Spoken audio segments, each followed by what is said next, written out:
रक्षण हटाओ देश बचाओ, रक्षण हटाओ देश बचाओ, रक्षण हटाओ देश बचाओ। मैं कहना चाहूँगा कि आज 23 मार्च है, जो 18, 20, 25 साल के राष्ट्र के लिए शहीद हुए लोगों को श्रद्धांजलि अर्पित की, क्योंकि ये एक मुख्य स्थान है दिल्ली देश की राजधानी। और यहाँ हम उन क्रांतिकारियों को जो विचार थे राष्ट्र को आज़ाद करवाने के लिए, उनसे प्रेरणा लेकर उन्हीं की तर्ज पर राष्ट्र में वैचारिक क्रांति लाएंगे, लोगों को जागरूक करेंगे। क्योंकि हमारे राष्ट्र में आरक्षण व SC/ST एक्ट की ऐसी बीमारी है जो अंग्रेजी शासनकाल में, क्योंकि सरदार भगत सिंह जी, राजगुरु सुखदेव, चंद्रशेखर आज़ाद जी को अंग्रेज़ों से नफरत नहीं थी, अंग्रेजी कानूनों और अंग्रेजी हुकूमत से नफरत थी।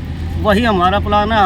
हमें राष्ट्र तो बहुत प्रिय है, हम राष्ट्र के लिए तो संघर्षरत है, लेकिन जो हमारे देश के अंदर अंग्रेजी कानून है, आज भी आरक्षण जैसी बीमारी है, SC/ST जैसा कोड है, दो व्यक्ति आपस में झगड़ा करते हैं, दूसरा जाके थाने में एप्लीकेशन देता है कि मुझे जाति सूचक शब्द बोला गया, जबकि ना बोलते हुए भी पुलिस प्रशासन पर इतना दबाव होता है कि वो SC/ST एक्ट के तहत मुकदमा दर्ज हो जाती है। और जिस व्यक्ति ने SC/ST एक्ट के तहत मुकदमा दर्ज करवाया उसको 1.5 लाख रुपये इनाम देते हैं, यानी प्रोत्साहन राशि देती है कि आगे और भी करवाते रहो। उसका तो व्यापार चला जाता है। और जो 6 महीने साल जेल रहता है, उसके बाद माननीय अदालत उसे बरी करती है, उससे भी मुआवजा मिलना चाहिए।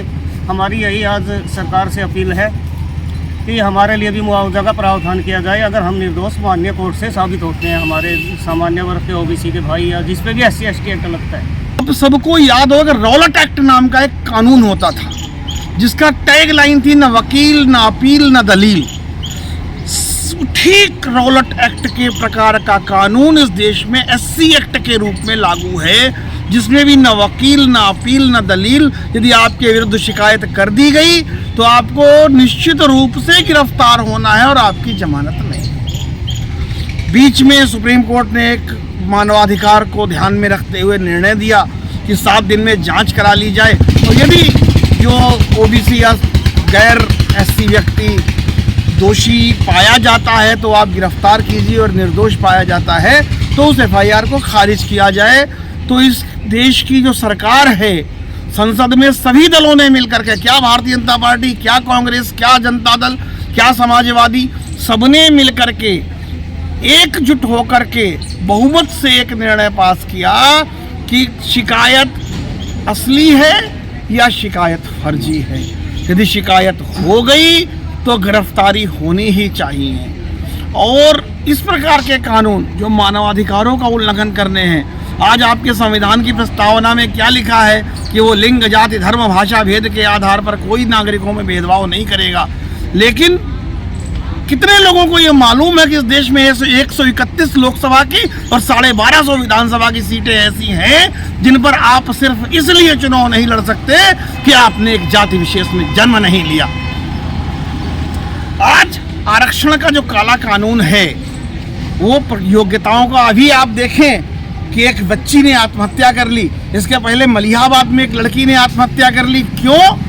कि वो 92% वाला जो बच्चा है वो 0 अंक वाले से हार जाता है।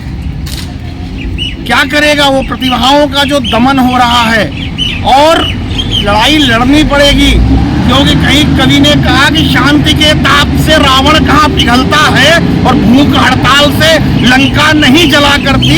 राम कहते हैं बिना युद्ध किसी को वापस अपने सम्मान की सीता नहीं मिला करती।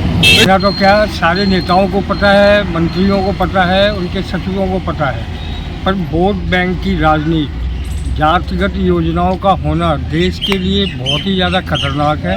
आगे गृह युद्ध की तरफ देश बढ़ेगा, इसलिए जातिगत योजनाएं बंद होनी चाहिए।